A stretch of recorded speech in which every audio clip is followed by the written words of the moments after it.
Hello students, this is lecture number 18 on topic magnetic effect of electric current. In today's lecture, let us discuss about two more applications of Ampere circuital law. Last lecture में हम लोगों ने ampere circuital law और उसका एक application discuss किया था. Ampere circuital law क्या था? Line integration of magnetic field of induction is equal to permeability times sum of the electric current enclosed by the Ampere loop. ये था, ठीक है. Now today let us find out the magnetic field of induction due to straight solenoid carrying the electric current. यानी solenoid को आप यहाँ पे helix भी बोल सकते हो. पहले ये देखते हैं कि आइडियल solenoid क्या होता है. What is ideal solenoid? Solenoid का लुक ऐसे होता है. एक लॉन्ग थीन वायर रहेगा, long thin insulated copper wire. It is wound in terms of large number of turns which are parallel to each other and extend with the length. Long length copper wire is drawn in the form of large number of closely wound loops and each loop has minimum surface area.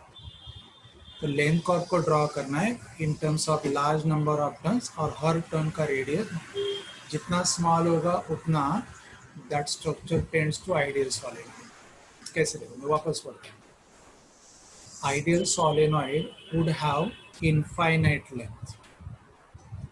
It is helical insulated copper coil in terms of large number of turns which are closely spaced या closely wound on the former with a small radius of cross section. ये ऐसे दिखिए, ये copper wire है. It is in terms of large number of turns. Turns बहुत ज़्यादा होने चाहिए और हर टर्न का क्रॉस सेक्शन का रेडियस स्मॉल होना चाहिए. ये लेंथ बहुत ज़्यादा होना चाहिए और क्रॉस सेक्शन एरिया स्मॉल होना चाहिए. Then can be considered as ideal solenoid. जब आप इसमें से करंट पास करोगे, when current is passed through the solenoid, it set the magnetic field in a region around it. This is diagram में दिखा है. मानो यहाँ पे करंट यहाँ से एंटर कर रहा है, लेफ्ट हैंड से करंट एंटर कर रहा है ऐसे, और राइट हैंड से बाहर आ रहा है. तो use the right hand loop rule. Right hand loop rule क्या रहेगा? जो लूप का सर्कमफरेंस है that is followed by 4 fingers of right hand. So that the thumb is stretched rightward. अगर कर्ल फिंगर्स या टर्न फिंगर्स जो turns को follow कर रहे हैं, डायरेक्शन ऑफ करंट फॉलो कर रहे हैं, then the thumb gives you what? Direction of magnetic field. अगर थंब राइटवर्ड है, इधर है थंब, देखो यहाँ करंट यहाँ एंटर हुआ तो करंट ऐसे फ्लो हो रहा है. तो हम लोग राइट हैंड लूप रूल कैसे होने थे? बैक साइड से 4 fingers ऑफ राइट हैंड सामने लाएंगे. They are indicating the direction of current. तो करंट ऊपर से नीचे जा रहा है. Current is coming from up and going down. तो ऊपर देखो मैग्नेटिक फील्ड कैसे रहेगा? ये देखो करंट इज कमिंग आउट या current is going in. Dot in circle मतलब करंट इज कमिंग आउट या करंट इज गोइंग इन. अगर ये राइट हैंड के 4 fingers फॉलो कर रहे हैं तो थंब जाएगा राइट वर्ड. अगर थंब राइट वर्ड है तो हर कॉइल का right face N pole behave करेगा और left face S pole behave करेगा. This is now these magnetic lines of force are parallel and equispaced inside. So inside the solenoid magnetic field of induction is what? Uniform. मतलब हर place पे direction of magnetic field and magnitude constant रहेगा. Near the mouth they have a tendency to turn and terminate. So near the mouth of solenoid, magnetic field of induction is not uniform.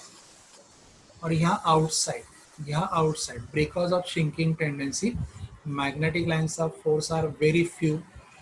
So outside, magnetic field of induction with the distance goes on suddenly diminishing. तो conclusion ये है कि for a solenoid, magnetic field inside is uniform, near the mouth non-uniform, and outside the solenoid it tends to zero immediately. अभी हमें find out करना है magnetic field of induction at a point on the axis of solenoid inside, यहाँ कहीं तो find out करना है। तो कुछ डायमेंशंस डिसाइड करते हैं। लेट ये जो लेंथ है सोलेनॉइड का यहाँ से यहाँ तक, length of the solenoid is what, L. On that length, how many number of turns are said? They are n. So capital N are the number of turns belongs to the length capital L of the solenoid. तो capital N upon capital L, ये जो ratio रहेगा इसको बोला जाएगा number of turns पर unit length, यानी turn density. ये हो गया N. Let I is the electric current passing through the solenoid. तो जब करंट हर लूप में से जाएगा तो टॉप पे यहाँ पे करंट बाहर आएगा लूप से, फिर वापस यहाँ नीचे अंदर जाएगा। तो दिस इज हमें फाइंड आउट करना है magnetic field of induction at any point inside the solenoid axis पे, यहाँ पे यूजिंग एम्पियर सर्किटल लॉ। तो एम्पियर सर्किटल लॉ यूज करने के कंडीशंस क्या है कि आप एक क्लोज लूप ड्रॉ करो। क्लोज लूप ड्रॉ करो, वो क्लोज लूप क्या करेगा, करंट को इनक्लोज करेगा और पॉइंट ऑफ ऑब्जर्वेशन में से पास होगा। तो ध्यान दो, जहाँ कर्सर मैंने रखा ये पॉइंट है, मानो यहाँ मुझे मैग्नेटिक फील्ड का मैग्नीट्यूड और डायरेक्शन फाइंड आउट करना है। तो मैं एक क्लोज लूप ड्रॉ करेगा। तो मैंने एक रेक्टेंगल ड्रॉ किया है, देखो ये रेक्टेंगल इस पॉइंट में से भी पास हो रहा है और उसने जितने कंडक्टर, जितने लूप्स इनक्लोज किए, because of all these loops you can find out the magnetic field here. जितने इनक्लोज किए उतने ही, लेकिन डिस्कशन एक के लिए जो जाएगा वो सबके लिए एप्लीकेबल है। तो A B C D, this is the rectangle drawn by me passing through the point here where we want to find out the magnetic field, और उसने इतने कंडक्टर्स इनक्लोज कर लिए। ओके, तभी हम लोग magnetic field of induction find out करते हैं। What is the law? Line integration of magnetic field of induction v bar dot dy is equal to mu 0 n I, क्योंकि टोटल कंडक्टर्स की current, total conductors कितने यहाँ पे, जितने loops उतने conductors हैं। तो n, एक में से जाने वाला करंट कितना I, एक में से जाने वाला करंट कितना I। हम लोग कितने इनक्लोज करें, मानो n इन नंबर इनक्लोज करें, तो all the currents are what, passing through each loop is same and all the currents are passing through the loop in same direction. So what is the total current enclosed? Total current enclosed is equal to what? Ni.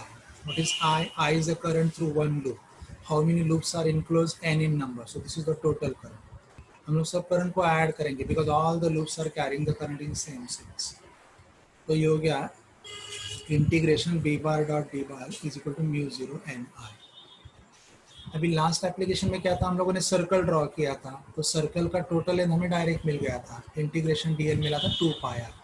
अभी हम लोगों ने एक rectangle draw किया, तो हम लोग को इंटीग्रेशन 4 में स्प्लिट करना पड़ेगा, a to b, b to c, c to d and d to. ये 4 लेंथ है, they are enclosing the conductors. तो 4 इंटीग्रेशन हम लोग सॉल्व करेंगे। कैसे देखो, ये मैंने स्प्लिट कर लिया, राइट हैंड साइड यही रहेगा। ए टू बी कैसे जा रहे हैं हम लोग, ए टू बी कैसे जा रहे हैं हम लोग, सॉरी क्लोज लूप में हम लोग ए से अगर स्टार्ट करेंगे तो हम लोग ए टू ए कैसे आ रहे हैं, ए टू बी एक इंटीग्रेशन, बी टू सी दूसरा इंटीग्रेशन, सी टू डी तीसरा इंटीग्रेशन एंड डी टू ए चौथा इंटीग्रेशन। मैं आपको वापस रिपीट करता हूँ, ये जो एप्लीकेशन था इसमें ये जो एम्पियरन लूप था ये वन पीस था, तो हम लोगों ने इंटीग्रेशन डीएल को डायरेक्टली 2 पाई आर लिखा था, राइट। ये बहुत सिंपल था, इंटीग्रेशन डीएल को 2 पाई आर लिखा था। अभी हम लोग क्या करेंगे इस केस में, ये जो डीएल एलिमेंट है, ये डीएल एलिमेंट को अलॉन्ग द ए बी भी ले सकते हैं, अलॉन्ग द बी सी भी ले सकते हैं, अलॉन्ग द सी डी भी ले सकते हैं, अलॉन्ग डी ए भी ले सकते हैं। डिस्कशन में थोड़े थोड़े चेंजेस होने वाले हैं, दैट इज वाई मैं integration B bar dot D L bar को 4 पार्ट में लिखा हूँ। देखो, ए टू बी, फिर बी टू सी, फिर सी टू डी, फिर डी टू ए। ये हो गया पूरा लूप। देखो ए टू ए तक, ए से लेकर ए तक 4 साइड लेंथ है ना, 4 side length combiningly forming the ampere and rectangle और इनक्लोजिंग द करंट। तो integration A to B, integration B to C, फिर सी टू डी, फिर D to A. Integration A to B, ये length लिया मैंने, फिर बी टू सी ये length लिया, फिर सी टू डी ये लेंथ लिया, फिर डी टू ये लेंथ लिया। अभी चारों लेंथ पे हम लोग लेंथ एलिमेंट डी एल लेके सॉल्व करेंगे। ठीक है, कैसे देखो,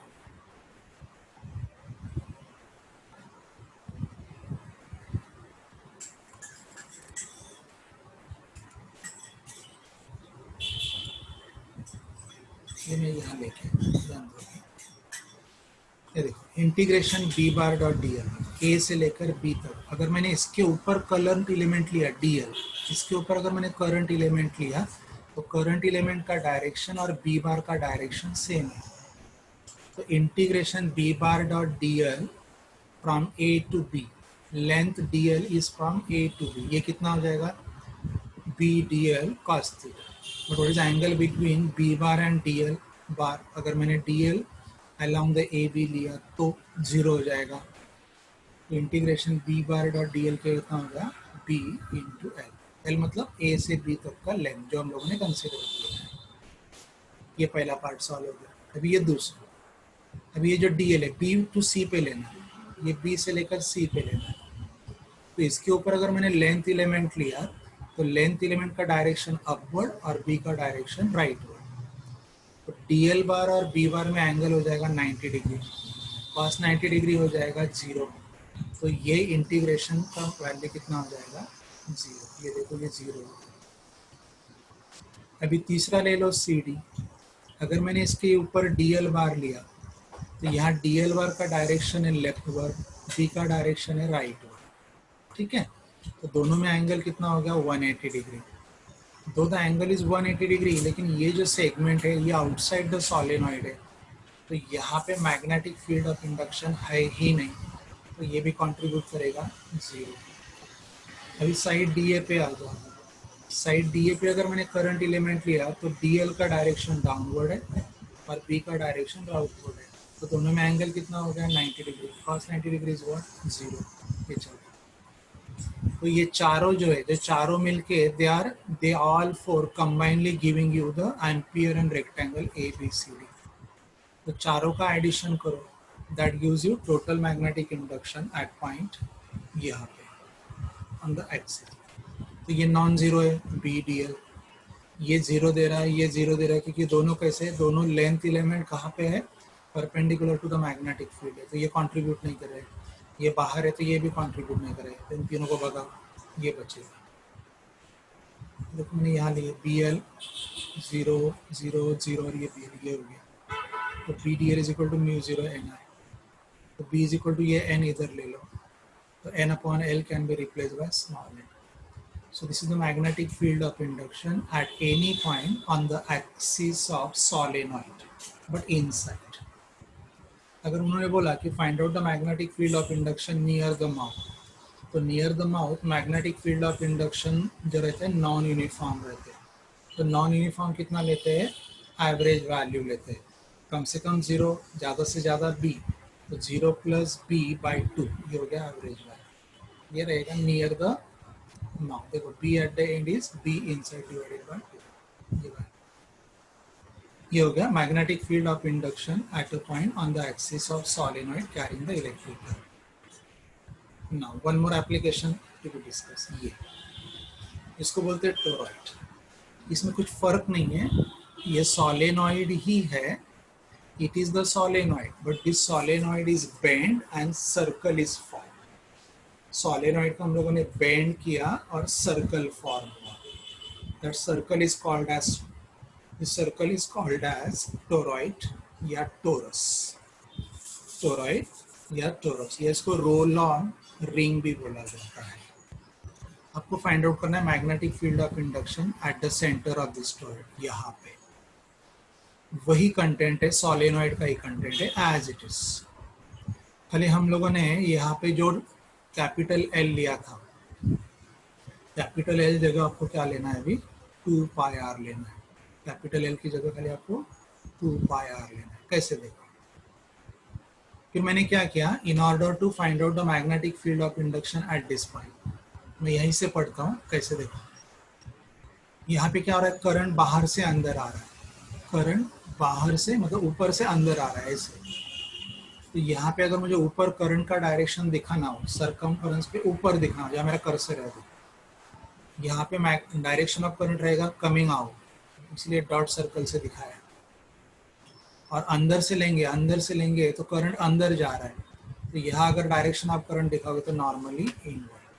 तो यहाँ current from out to in आ रहा है, तो यहाँ direction of current is normally outward, या direction of current is normally inward. So these are the magnetic lines of induction inside. हमें at this point find out करना है magnetic field of induction. तो कैसे फाइंड आउट करेंगे? तो पहला आप एक गाउसियन सर्कल ड्रॉ करो। Gaussian circle magnetic line of induction को कोइंसाइड होगा। This is the Gaussian circle, नहीं बोल रहा हूँ मैं, एम्पियरन सर्कल बोल रहा हूँ, जिसका रेडियस है आर। ये यहाँ पे ड्रॉ करो। तो इस सर्कल ने सेंटर जो है इसको इनक्लोज कर लिया। तो वही फॉर्मूला देखिए। अभी लेंथ ऑफ टोरॉइड कितना है? 2 पाई आर। यह हम लोगों ने लेंथ ऑफ सॉलिनॉइड लिया था, लेकिन इतना ही लेंथ डिस्कशन में लिया था, L.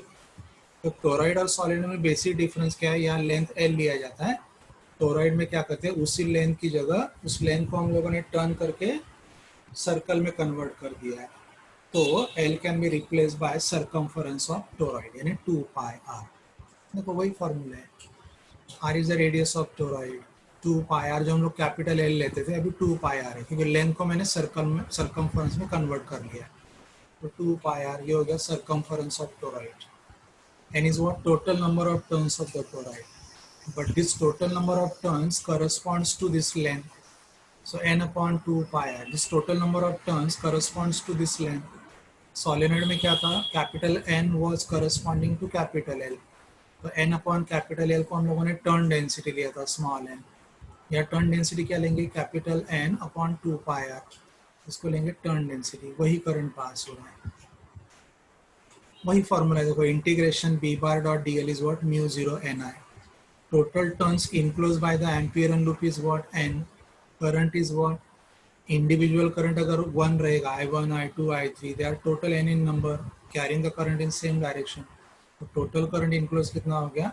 Current in one loop into number of loops, ये हो गया mu 0 ni. Integration b dl cos theta. अभी यहाँ पे देखो, जितने भी लूप्स हम लोगों ने इनक्लोज किए हैं, ये वन पीस लूप से इनक्लोज किए गए, वन पीस लूप से इनक्लोज किए गए। तो हम लोग इसे रेक्टेंगल ड्रॉ करके सॉल्व करने की ज़रूरत नहीं है। इसमें हम लोगों ने रेक्टेंगल ड्रॉ किया था, और हर साइड लेंथ के लिए हम लोगों ने एम्पियर सर्किट लॉस किया। इसके लिए यूज़ किया कॉन्ट्रीब्यूशन नॉन जीरो था, इसके लिए contribution zero, contribution zero, contribution zero, ये हम लोगों ने विथ रीजन जस्टिफाई किया था। अभी इसमें क्या, वो जो लेंथ है एम्पियर लूप, ये वन पीस सर्कल है, तो हम लोग लेंथ नहीं लेंगे, लेंथ की जगह क्या लेंगे? 2 पाई आर लेंगे। ये बी बाहर ले लो, फर्स्ट जीरो हो गया। इंटीग्रेशन डी एल कितना लेंगे? 2 पाई आर। सिंपल है। ये 2 पाई आर हम लोगों ने वहाँ 4 लेंथ में लिया था, एल एल एल एल। 3 लोगों ने कंट्रीब्यूट नहीं किया था, एक ने कंट्रीब्यूट किया था, ऐसे। लेकिन यहाँ पूरा लेंथ पूरे लूप्स को इनक्लोज करा है, तो D L is replace by 2 pi R. तो B is equal to mu 0 N upon, वहाँ पे एक ही साइड लेंथ था कैपिटल एल, या पूरा सरकमफरेंस में इतना ही फर्क है। वहाँ पे एल था, यहाँ 2 पाई आर है। But n upon 2 pi r is also turn density. So this is the magnetic field of induction at the center of toroid. Right? खाली फर्क कहाँ पे आता है आप समझे, डायग्राम में डिफरेंस आएगा, और ये n upon 2 pi r, और वहाँ रहेगा n upon capital. In the next lecture we will discuss the numericals based on this topic. Thank you.